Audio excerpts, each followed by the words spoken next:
Good morning. Thank you so much for tuning in to this Refuel Devotional. My name is Jason Caine, and I'm excited to share something with you today that I think will help you do what Paul tells us to do in Galatians chapter 6, verse 2, which is to bear one another's burdens. As we're going through this mental health series, one of the emotions that many of us try to avoid at all costs, whether in our lives or the lives of others, is the emotion of grief. Grief occurs when a person experiences loss, and when someone experiences loss, it can be difficult to know how to comfort them. Many years ago, when I was in seminary, we took a chaplaincy course, and in that course, we had to go to hospitals and visit with families who had loved ones who had recently died. As you can imagine, before going to the hospital, I was extremely nervous because I had no idea what to say or do to offer comfort. Thankfully, throughout that course, we were taught several lessons on how to help people dealing with grief and loss, and I want to give you some of those pointers today.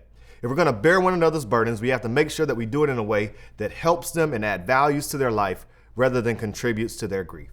So the first thing, or one of the things that you can do if someone is dealing with grief, is simply listen. The art of listening without judgment can go a long way in helping someone as they go down the road of grief. The next thing you can do is very simple. Express condolences. The words "I'm sorry" will dramatically help someone who's in the process of grieving. Another thing that you can do that's extremely practical, is offer some very specific help. Rather than asking them, "Hey, let me know if I can do anything for you," tell them what you can do for them. "Hey, I'll come. I'll pick your kids up today. I'll drop off a meal." What this does is allows you to help them with something that they need done without putting the burden on them to reach out to you. Next thing that you can do, and this one is huge, is avoid using cliches. I know we say these cliches to offer comfort, but they are not the most comforting things to say. An example of this is saying to someone, "They're in a better place." While the individual may be in a better place, that does not help someone who's experiencing loss. Another thing you can do with someone who's experiencing grief is ensure that you follow up. Oftentimes on the day of a memorial service or right after someone has experienced a loss, they have a lot of people who are coming along to aid and assist them, but 6 months down the road, they've been forgotten about. One last thing that you can do, and I think this is the biggest, is something simply called the ministry of presence. One of the most valuable lessons I learned in this class is that by being present in someone's life when they're experiencing grief, you're doing enough.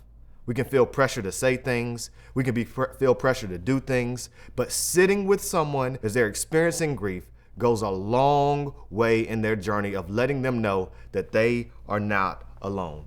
The theologian Henry Nouwen said this about the ministry of presence: "The most profound form of support is not always through your words or actions, but by simply being present in someone's life during a major struggle." My challenge to you today is don't avoid those who are experiencing loss, but to run towards them and be present with them. If you think about it, that's what Jesus did for us. We're told in the book of John that the Word became flesh. Jesus became flesh and dwelt among us. Your presence goes a long way in helping someone deal with their grief. Thanks so much. Let's bear one another's burdens.